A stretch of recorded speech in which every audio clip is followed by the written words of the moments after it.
Here we are joined by David Reat, accomplished architect lecturer at Strathclyde University and film enthusiast, to discuss some of the filming locations across Scotland and what makes them unique. That was a beautiful shot. I love the fact that they set Hogwarts up here. Yeah. I mean, obviously Rowling has her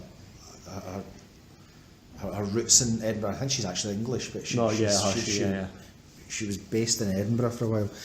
I love the fact that it meant they could use the baronial language. So the architecture was important to Harry Potter. Right, okay. The style of Hogwarts and Hogsmeade and these places are all very Scots baronial, Gothic, magical. Very similar to Glasgow University. Exactly. I refer to that in the first classes, the Harry Potter buildings. Right, okay. Because I know first year students can relate to that. Yeah, of course. It's Gothic, it's got that feel about it.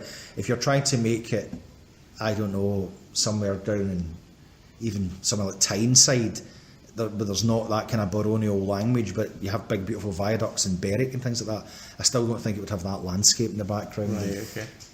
What the director's doing brilliantly there is suspending your disbelief. You're kind of going, oh, this is a kind of weird mystical part of the world, and it's almost plausible when you see Hogwarts. Yeah, you're like, whoa, is that not a real... my daughters couldn't believe it wasn't real. It was a painting. And especially having taken them out to Universal and they've seen it. Oh, they went, okay. so it is real.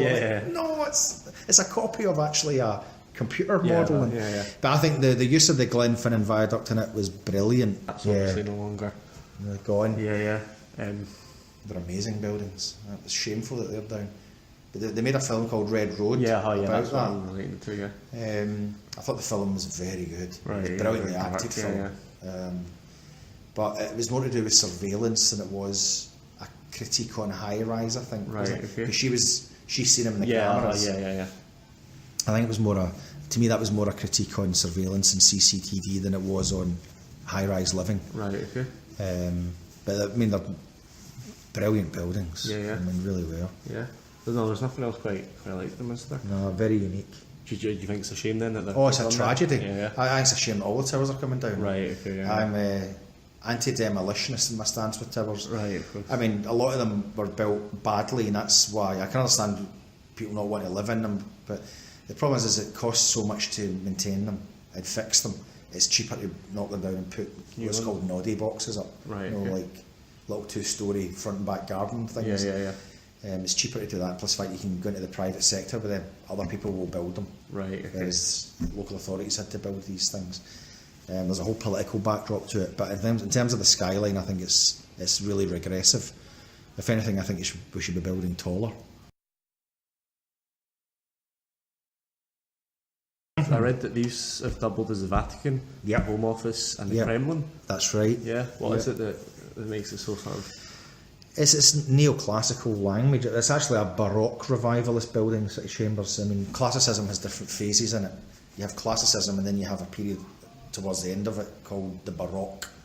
So classicism is effectively a period when the Greeks and the Romans were building, and then there was a revival in the 15th century, the 1400s in Italy, called the Renaissance, where you have early classicism of Renaissance buildings, and then that evolved into what's called the Baroque period. And the Baroque was everything got really fruity, more decoration, and a lot of it was to do with the church.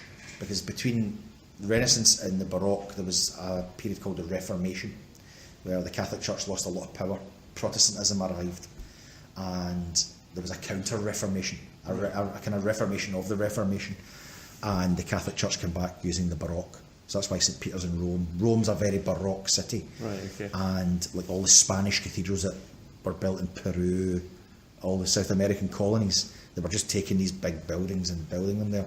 So it has an aura of that about it, that period. And then obviously beyond that, you have the big dynasties like the Romanovs in Russia, or the Habsburgs in Austro-Hungary, the Hohenzollerns, all these big, massive, dynastic European families building palaces in these styles. So it's when I had a client over from Nuremberg a couple of years ago, and I took him, had some meetings, had some drinks, and I took him on a wee tour through Glasgow, and I took him, he referred to this as the Rat House, this is town hall in Germany, and he just stood in awe of it. Now this guy's, Nuremberg's a beautiful city, but he looked at this and he went, and then I took him to the Royal Exchange Square, and he was kind of looking outside, and I said, what's wrong? And I went, I've been in Vienna, Venice, Rome, and now I'm in Florence or something, he said. All right, okay. In one walk. And that's the way his brain was getting all these signals, and that's the power of the architecture, the language. And it's just that it's the language of it. If you're not from Glasgow and have never seen that building, that doesn't say Glasgow to you. Okay, it's just a period in history that could be in any of these big, powerful imperialist countries. Particularly in that picture, I think. Yes, right, where obviously that as well. So the Barrowlands, the Barney Thompson film that was out recently. Yeah, brilliant. Is there anything you could tell me about that? I mean, the film or the Barrowlands? The Barrowlands. Well, the Barrowlands is famous because of that sign now. I think the sign's listed. The Barrows as an area is great. It's a political hotbed because the council want rid of it, because it's all we went to get your dodgy DVDs and things like that. But that's part of it. That's going to happen wherever you are. I mean, you can't sanitise society; it would kill it. It's like we can't live without germs. You can't live without that kind of side of life. That's why we find it so endearing. Things like Only Fools and Horses, and we can laugh at all that stuff. But it was famous. I think they used that in another couple of films. I don't know if the Small Faces used that. I think they might have at one point, Right. But it was a dance hall when my mum and dad were young. They remember it as a dance hall. I remember it as a music venue. Right. Okay, Some of the best concerts I've been to in Glasgow were in there. It's got great acoustics. Right. And obviously I went to the market, and I've passed by it, going to football games and things like that. It's got a centre of gravity about it. I think it's got a massive history. You've got all the Bible John stories as well. So it's got a great sense of history about it. Okay. So what could you tell me about the Clydeside then, in terms of... See, that's interesting you bring that up, because I think it's one of the most changed parts of Glasgow in the last 30 years, in my lifetime anyway. One of my favourite directors, a guy called Bill Forsyth. Now, Bill Forsyth doesn't really do a lot now, but he was very, very popular in the 80s when I was a teenager. So he did films like Gregory's Girl, which is just... I grew up in Cumbernauld, so it means a lot to me. He did Local Hero, which is a great film. And the one in particular I'm going to talk is Comfort and Joy, which a lot of it was filmed down here. The character Bill Patterson, the main character in it, comes down to lament the fact his wife has left him, and he's walking around and the fog is in. It's a beautiful, beautiful shot of the Clydeside.